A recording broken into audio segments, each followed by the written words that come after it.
දැන් මේකේ කරන්න තියෙන්නේ මෙන්න මේක මේ බෝතලෙට දාන්න ඕනේ. හරිද? කොහොමද දාන්නේ? ඒක මම කියලා දෙන්නම් දාන්න විදිහ. හරිද? ඒ දාලා වෙලා ඔයාට කරන්න පොඩි දෙයක් තියෙනවා. හරිද? දැන් මේකෙන් දිනන කෙනා, ඒ කියන්නේ 10ම chopsticks 10ම මේ බෝතල් වලට දාන කෙනා දිනනවනේ. එතකොට දිනන කෙනාට පුළුවන් අනික් කෙනාට කියන්න එයාගේ කැමති, ඒ කියන්නේ අකමැති ගුණාංගයක් මොකක් හරි කියලා ඒක මේ හදාගන්න කියලා. හරිද? ඕන එකක් කියන්න පුළුවන්. හරිද? මට නම් බෑ. පුළුවන්. හරිද? මම හැදෙන්නේ නැහැ. එහෙම බෑ. හැදෙන්න. අහන්නකෝ දැන් ඒක කරන්නේ කොහොමද කියන්නකෝ. දැන් කරන්නේ මෙහෙම. දැන් මේ යනකොට ඊට පස්සේ දැන් ඔන්න බෝතලෙට දාන්න මෙතන ටච් කරන්න තියෙනවා. දැන් මම ඉස්සෙල්ලම කරන්නද? ඔයා ඉස්සෙල්ලම කරනවද?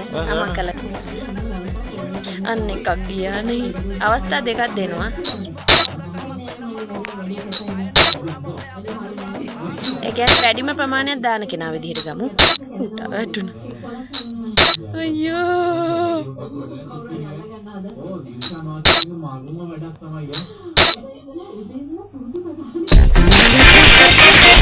එතන ඉස්සෙල්ලා දැන්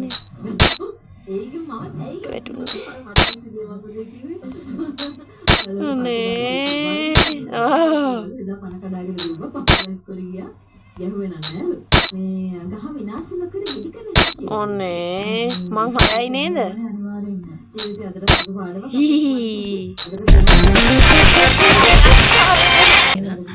නෑ මගේ අවස්ථාව දෙවෙනි එක. අර බලන්න එපා මෙහෙම කරන්න බෑ. ඔයෝ.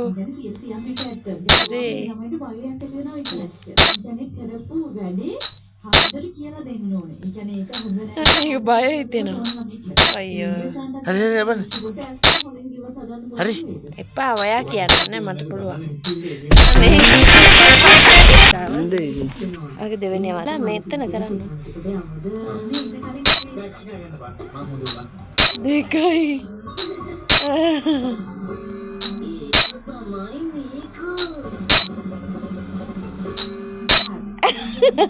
දිනයි වගේ.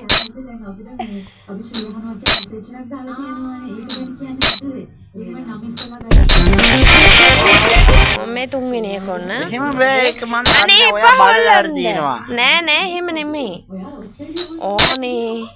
මොගේ මේ තුන්වෙනි අවස්ථාව. ඒක බලලා හරි දිනනවා. එහෙම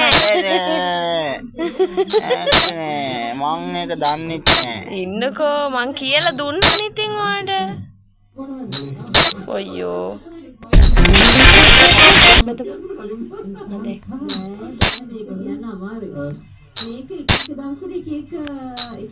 කලබල වෙන්න එපා ඉතින්. එහෙම ඉන්න බෝතලේ ළඟට එනකන් ඉන්න. ඔයා එකයි. දැන් වැඩිපුරම දෙන්නලා තියෙන මං ඔයාට දැන් දෙයක් කියනවා. එහෙම බෑ. වෙලා ගියා. හරි ඉන්නකෝ. දැන් මං ඒ දෙක කිව්වම ඔයාට ඒක කරන්න වෙනවා. දැන් ඔන්න මං කියන්නේ ඔයා බත් කනකොට ෆෝන් එක බලනවනේ. ඒක බලන්න එපා. හරිද? දැන් ආයේ බෑ. දැන් අවස්ථා 3 ගිහිල්ලා ඉවරයි. බෑ. දැන් ආයේ බෑ. හරිද? පුළුවන් අර මේ ඉතින් ඒ හරි මං